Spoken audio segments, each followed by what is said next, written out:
On my mother's birthday I found the portrait I had painted for her over 6 months propped against the kitchen trash bin. The frame was split and the canvas torn at one edge. My sister smiled and said, "It was an accident." And when my mother called it just a painting, I cancelled the engagement party I was paying for my sister. I took a deep breath as I parked in front of my parents' house in the upscale neighborhood around 6 in the evening. I had left with plenty of time because traffic heading south could become impossible, yet my heart was still racing. I carried the portrait wrapped in my arms. It was large, awkward and heavy, but I did not care. I had spent nearly 6 months working on it, and I was certain my mother would love it. My name is Elena Vargas and I am 30 years old. I work as a senior accountant in a medium-sized firm near the business district.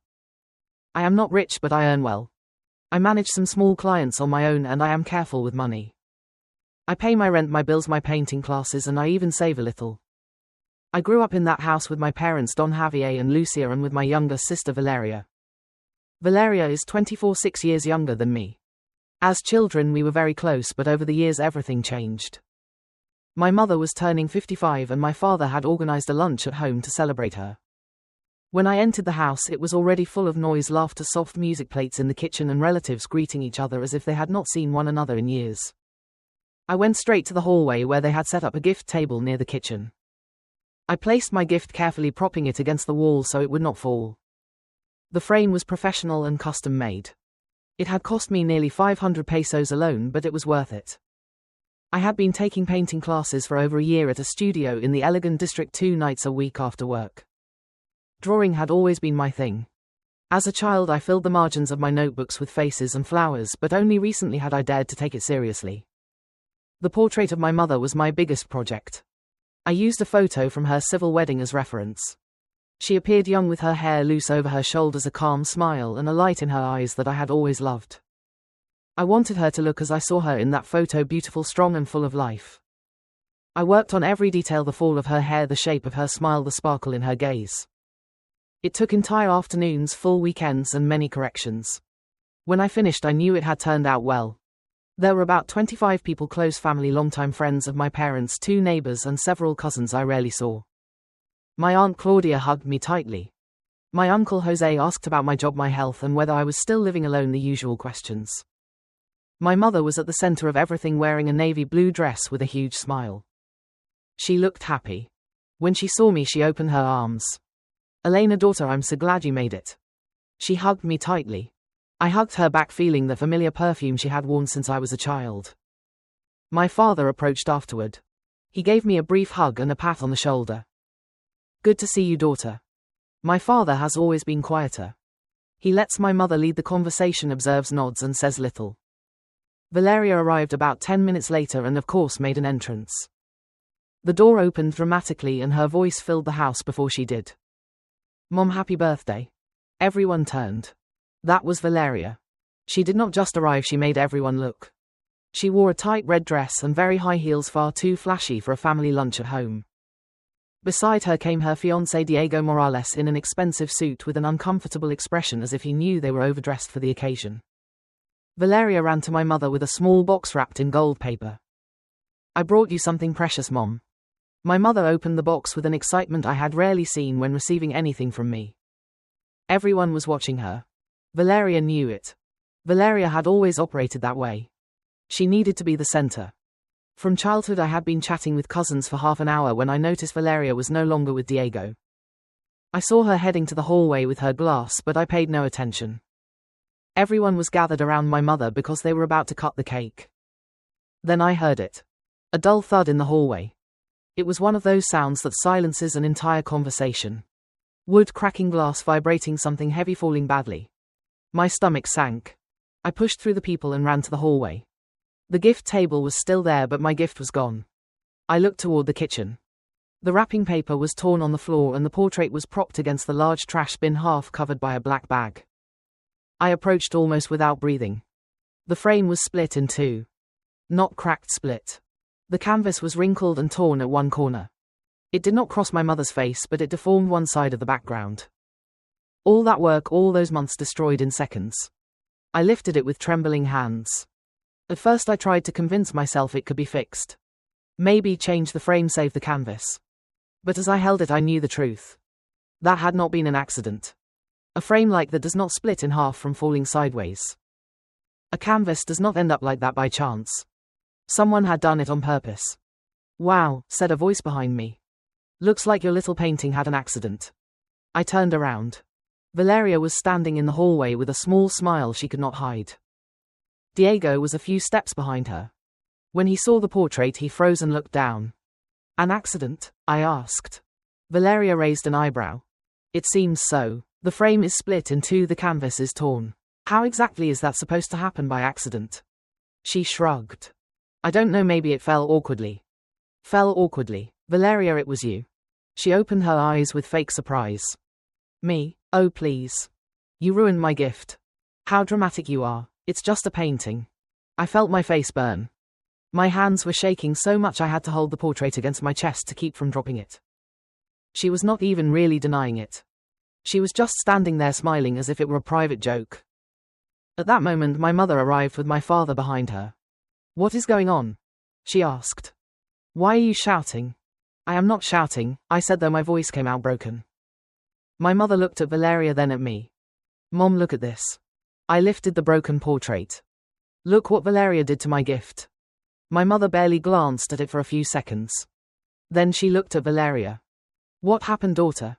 Valeria lowered her voice, making a victim face.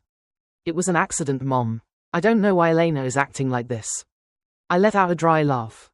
Acting like this? That's what you're going to say? Calm down, my mother said, putting a hand on my arm. It's not that serious. Do not do this in front of everyone. It is my birthday. Mom, I worked 6 months on this. I painted it for you. My father intervened seriously. Elena, do not make a scene. Can you paint another later? I looked at him. Then at my mother, then at Valeria, who still wore that barely hidden smile. My mother did not look at the portrait again. Please, she said, lowering her voice even more. It's just a painting. Do not ruin the party over this. Something inside me ended there. Not the love, not suddenly. But the habit of staying quiet so no one would feel uncomfortable. They did not care. Not about the gift, not the hours I put in, not the damage. I took the broken portrait, picked up the paper and walked straight to the door. No one stopped me, no one said my name, no one followed. I drove to my apartment with the destroyed portrait in the passenger seat. When I arrived, I placed it on the table and sat in front of it. I stared at it for several minutes. Then I began to cry. Valeria had always been the favored one at home. Since we were girls, she could do whatever she wanted, and my parents found ways to justify her. In high school, she failed half a semester and they paid for private tutors. At 17, she crashed my father's car, and instead of setting limits a month later, they bought her another used one. When Valeria entered university, I was just starting my first formal job. My parents said they could not pay for both degrees, so I took out an educational loan and worked to cover the rest. I paid it alone. It took me 5 years. Valeria had everything paid for. Tuition, enrollment, materials, outings, even parking. She studied communications. She barely graduated and my parents celebrated as if she had finished medicine with honors. After university, Valeria moved to a small apartment in an expensive area. She said she was looking for work in marketing. 6 months passed and she found nothing or did not want to. My parents paid most of the rent and I contributed 6,000 pesos a month to help while my sister lived in a luxury zone. Eventually she got a job at a small digital marketing agency. Nothing extraordinary, but at least she was working. Now she was engaged to Diego, a man who worked in finance and earned well. They had been together 2 years. I wiped my face and stood up. I no longer wanted to cry. I was tired of being the responsible one, the one who understood, the one who put in money, time and patience. Then my phone rang. It was a reminder from the restaurant for Valeria's engagement party.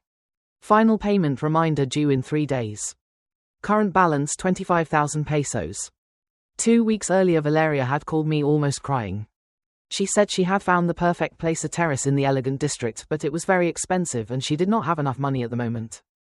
So she asked for my help. And I, as always, said yes. I made the reservation with my credit card. The package cost 50,000 pesos for a private event for 40 people, food, simple drinks and waiters. They had already charged me 25,000 and the other 25,000 would be charged in a few days. Valeria was listed as the event contact because it was her party, but the card and payment email were mine. I stared at the email. Then I opened the restaurant's page and looked up the number. A woman answered on the third ring. Restaurant Giovanni, good afternoon. Good afternoon. I need to cancel a reservation under Elena Vargas.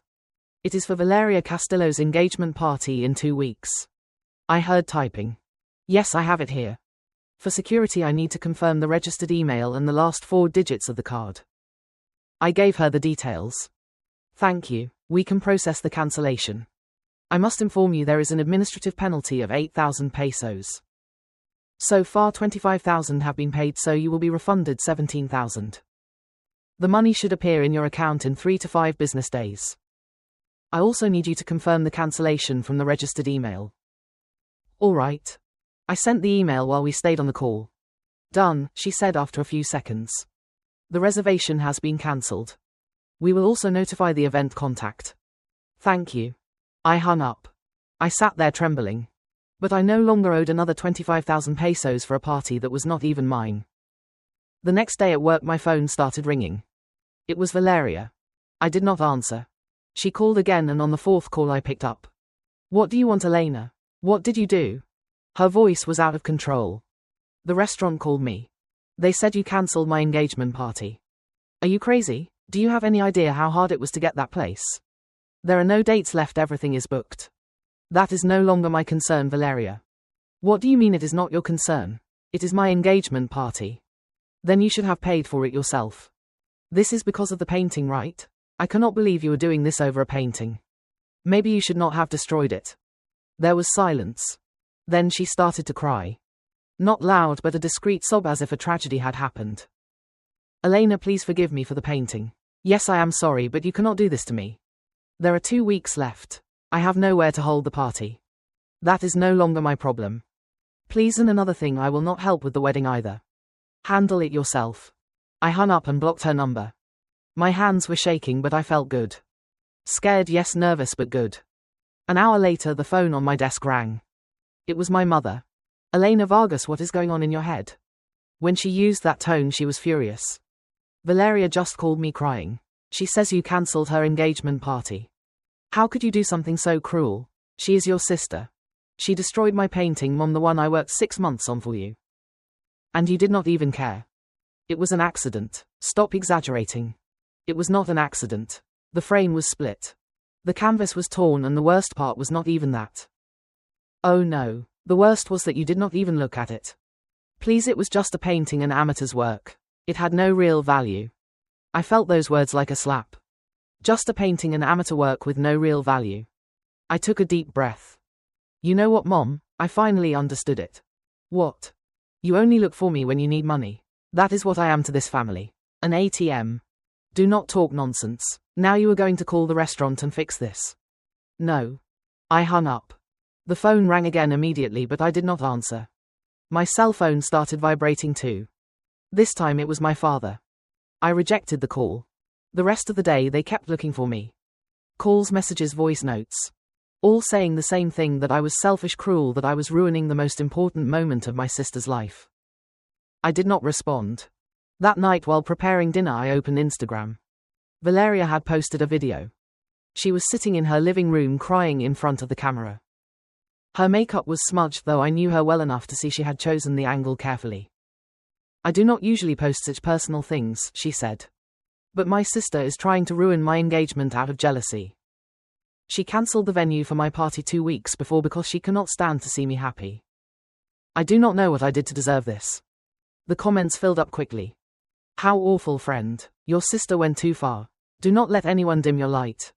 No one offered their house, no one helped search for another place. No one put in money, only pity likes. Then messages from relatives started arriving. Aunt Claudia, Uncle Jose, even cousin Camila, whom I had not spoken to in months. All telling me I should be ashamed that Valeria was my sister, that a party like that was important, that I needed to be more mature. Afterward, my mother sent me one last message. If you do not return that reservation to Valeria, do not bother coming to the wedding. You will not be invited. I read it twice and left the phone on the table. After what had happened, I no longer wanted to go. 2 weeks passed without calls, messages, or visits. The silence was strange at first, then it became pleasant. I focused on my work, my painting classes, and restoring the portrait at night. The frame was lost, but the canvas could be saved because the tear was at one edge. Carefully I smoothed the wrinkles and repaired the damage with techniques from the workshop. It took time. At first it hurt to look at it. Then little by little the portrait recovered its shape. My mother's gaze appeared clean again. The smile could be rescued. On the Saturday that would have been the terrace party, I opened Instagram. Valeria had posted photos of her engagement celebration. Only 2. That was already unusual. Valeria normally posted 100 photos of anything: coffee, shoes, nails. In the photos she and Diego were in the patio of my parents' house. There were some white and gold balloons, a table with food, a simple cake, and about 20 people total. It looked fine but basic. Nothing like the elegant terrace she had wanted. The text said, "Due to circumstances beyond our control, we had a more intimate celebration at home. Sometimes the best parties are the simple ones, surrounded by the people you love most." I laughed alone. Circumstances beyond our control. The circumstance was that I had stopped paying. Valeria was trying to make it look like it had been her choice, as if she had suddenly discovered the value of simplicity. But I knew the truth. She wanted the expensive restaurant, perfect photos, waiters, terrace lights, and admiring comments. And she did not get it. Another week passed. One Tuesday I arrived from work, left my bag on a chair, and was barely taking off my shoes when there was a knock at the door. I looked through the peephole. It was my mother. I thought about not opening, but I did. She stood in the hallway with her bag on her arm and a tense face. "We need to talk, Elena." "All right." I stepped aside and let her in. She entered the living room and remained standing. She seemed angry but also tired. "You have gone too far." I did not respond. "Your father and I have talked. If you continue like this, you are going to end up breaking this family, and we will not support you." "I understand." "Good, then you are going to apologize to Valeria." She fell silent. Her eyes went to something behind me. I turned. She was looking at the portrait. I had restored it a few days earlier and hung it in my living room. It was not perfect. If one got very close, the repairs were noticeable. From afar it looked whole and alive. My mother walked toward it slowly. She opened her mouth as if to continue complaining, but she could not. She stood in front of the painting for a long time. I said nothing. Then she began to cry. Not like Valeria, not with loud sobs or drama. They were silent tears running down her face while she kept looking at the portrait. "Elena," she said almost in a whisper. "It is beautiful." I remained still. "I did not know you could do something like this." She took a deep breath. "It is my photo from the wedding." "Yes." My mother approached me and stopped before hugging me, as if for the first time she understood she could not approach as if nothing had happened. "I am ashamed," she said. "I came here to demand again that you take care of Valeria, and I had to see this hanging to understand what was broken." I said nothing. I should not have said it had no value. I should not have called it an amateur's work. I did not see what was in front of me. That was what hurt the most. "I know." "No, Mom. I do not know if you know." She lowered her gaze. "You are right. Maybe not, but I want to understand it." We stayed in silence. "I do not know how to fix this," she said. "But your father and I need to ask for help. Even if just to understand what we did." I did not know what to say. I just nodded. Before leaving, she took out an envelope and left it on the table. "It is 8,000 pesos. The penalty from the terrace was money you should not have lost." When I closed the door, I sat down and looked at the portrait. I did not know if I could believe her. People apologize all the time, but that does not always mean something will change. 2 weeks later, my father called me. I answered because he had not insisted. Just one call. "Hello, daughter." "Hello, Dad. Your mother and I started going to a family psychologist. We have only had a few sessions. I do not want to pretend we have understood everything." I stayed quiet. "It is helping us see things we did wrong with you, things we did not want to accept." "All right. We also decided something. We are not going to ask you for another peso for Valeria's things, not for the wedding, not for rent, not for emergencies. She can resolve herself." I leaned against the wall. "Thank you." The psychologist asked if one day you would want to join us for a session. "Not now. When you are ready, I will think about it." "Valeria does not want to go," he said after a silence. "We told her, but she is still upset about the party. She says she will not sit with a psychologist." "That sounds like Valeria." My father sighed. "Yes." There was another pause. "Elena, I want to tell you something, even if it embarrasses me to say it only now." "What?" "I am proud of you, and I know saying it once is not enough." I felt something catch in my throat. My father did not say things like that. Almost never. Thank you, Dad. A month passed. My parents continued therapy. One day I accepted dinner with them, just the three of us. We went to a simple restaurant near their house. It was awkward at first, but not terrible. We talked about normal things. My job, my aunt's health, leaks before the rainy season, my painting classes. They also spoke a little about what they were seeing in therapy. They stumbled, sometimes justified themselves and then corrected. My mother said the psychologist had made them notice how they protected Valeria even when she hurt others. My father acknowledged that many times he had stayed silent to avoid arguing with my mother, and that silence had also left me alone. We did not talk much more about Valeria, and that helped. During the following months things improved with my parents. I started visiting them some weekends. We ate together, we had coffee. I no longer felt so tense in their house. They were different, or at least they were trying to be. When I spoke, they listened. My mother asked about my art classes with genuine interest. My father wanted to see photos of my progress. One afternoon he even asked how long it took for a layer of paint to dry. It was a simple question, but it moved me. I made sure to go when Valeria was not there. My mother would warn me. Your sister is not coming today. Or, Valeria said she might come in the afternoon. Better come tomorrow if you prefer. I appreciated that. I was not ready to see her.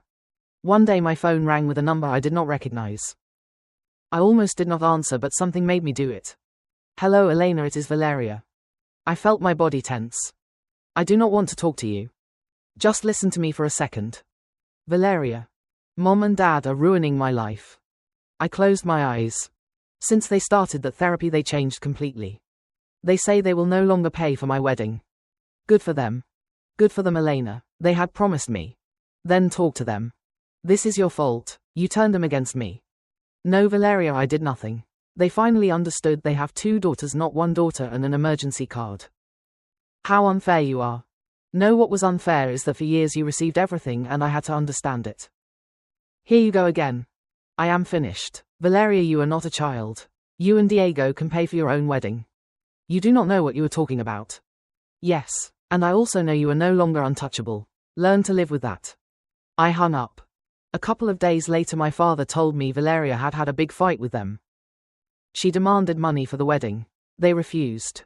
They told her she and Diego should organize a wedding they could afford as adults. Valeria did not take it well. She left the house furious and stopped talking to them. Then she fought with Diego. She wanted him to pay for the entire wedding since my parents would not. Diego told her he had never wanted a big wedding, that a simple ceremony with close family and friends was enough. A week later Diego sent me a message. He did not want to bother me, but he needed to talk to me for a few minutes. I hesitated but accepted the call. He had my number from the party organization. Hello, Arturo. I mean Diego. Hello, Elena. Thank you for answering. No problem. What happened? Valeria and I are taking some time. I heard him sincere and tired. I am sorry.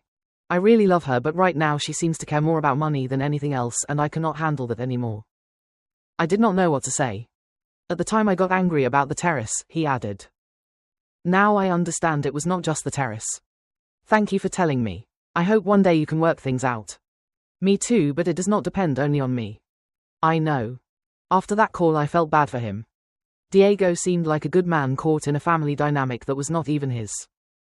I did not go to therapy with my parents. Maybe one day I would, but I was not ready yet. For now, having a more honest relationship with them one-on-one was enough. One day my mother called me with news. Elena, I thought you should know. Valeria and Diego moved to Querétaro. Querétaro? Yes. Diego was offered a position there. Better salary, better hours, and Valeria accepted. It seems so. After taking time they talked again. Diego set clear conditions. He told her she had to choose between starting over with him or continuing to fight for appearances, and she chose him. That seems so. I did not see it coming. Neither did we, said my mother. Then she added, they got married civilly last week. Apparently they had started the paperwork earlier, but they did not tell us anything. They went with 2 friends as witnesses. No party. After hanging up I opened my sister's Instagram. There it was, a photo of Valeria and Diego outside a civil registry office in Querétaro. She wore a simple short white dress and he a light shirt with a jacket. There was no hall dessert table, perfect balloons or terrace lights, but they looked happy.